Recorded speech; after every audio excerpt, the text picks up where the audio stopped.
Thank you, Can Corla. I'm glad to have an opportunity to say a few words on this important subject. I think 2 or 3 things need to be borne in mind. The LGBT community deserved to be recognised and deserved to be protected. By virtue of their being different is not a reason for hatred or to generate hatred, but to be able to go about their lives the same as everybody else. And it's in respect of that, that I just want to say a couple of words. If you've ever studied, as I have, and I'm sure you have, the faces of people in a crowd who may be fearful, for whatever reason it may be, they may have a fear themselves, and that is mirrored in their visage. It shouldn't be that way. There's no need to feel aggrieved, to feel afraid, to feel that you're under threat. That shouldn't apply to anybody in this country or anywhere else. And I think several members have spoken about it today. I think it's important that we do speak. That we speak against violence against anybody for reasons of their race, their sexual orientation, their colour, anything about them. They're entitled to go about their lives without any impedance from anybody. However, that's not the case all the time.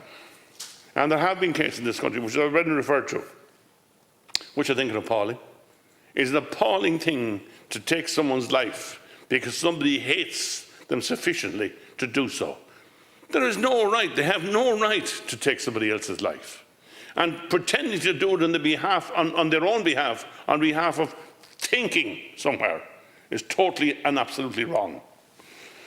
But we have many incidents, and many instances we can quote from. The biggest single one over the last 20 years was the war in Rwanda, where 500,000 people were decapitated by a person who motivated society on the basis of religious hatred, racism, and the opportunity to extract the maximum in terms of pain from the individual. It proved that it was possible to kill 500,000 people in the most grotesque circumstances. And it was all done by a guy who hated people and who seized a radio station and used the radio station to pour out his own particular twisted feelings to such an extent that there was an upheaval and there was violence, and we know what the result was. By the same token, we have incidents in this country where people of a different sexual orientation to those perpetrators were targeted and in some cases killed. What an appalling thing to do.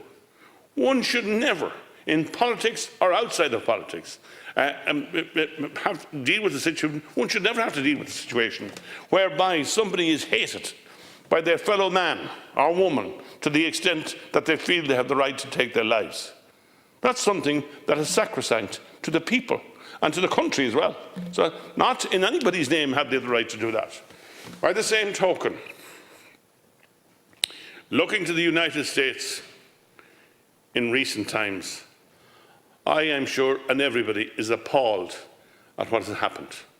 The appalling situation where a person full of racial hatred, goes into a school and decides to murder the children that are there at the time, and where nobody does anything to stop it for a very crucial period of time, is a bad sign on the way society is going. For that to happen, like if one thinks of the founding fathers of the United States, Abraham Lincoln in particular, one has to say, what would he have said about that? I think so. From time to time, we have little snippages. We had them in the UK, and where people were murdered in cold blood for their hatred towards their sexual orientation, what they had said, or what views they held, which they're entitled to have.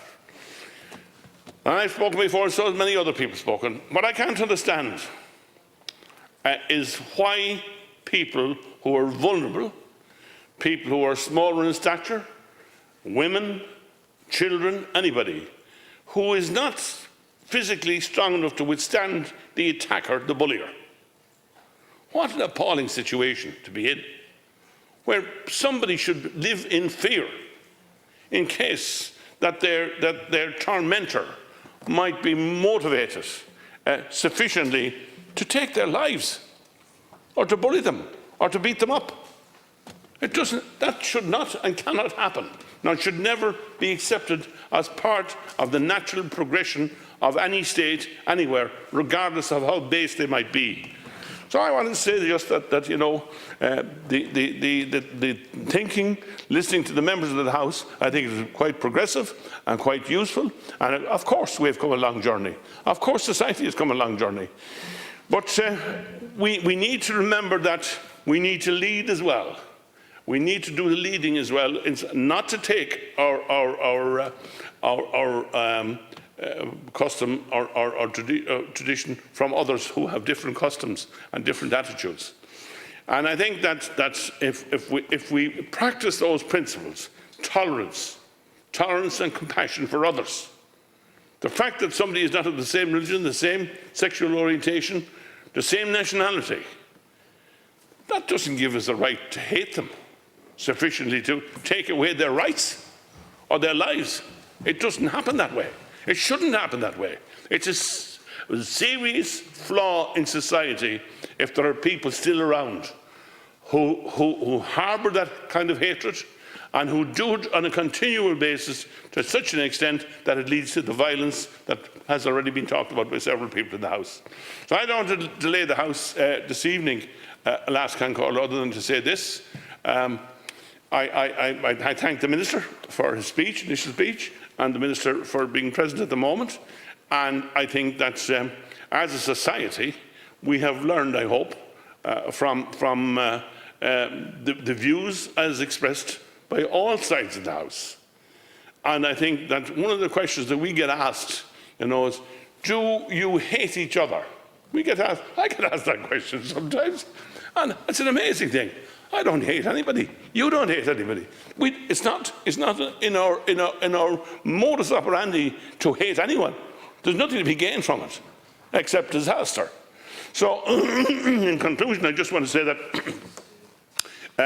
I wish well all those who are other than my sexual orientation and others. I have no reason to in any way hold any antipathy against anybody else, and we shouldn't do it.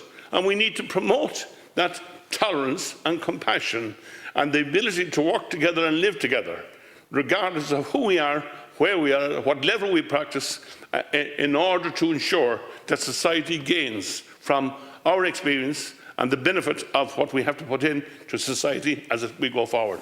So thank you. I can't call that.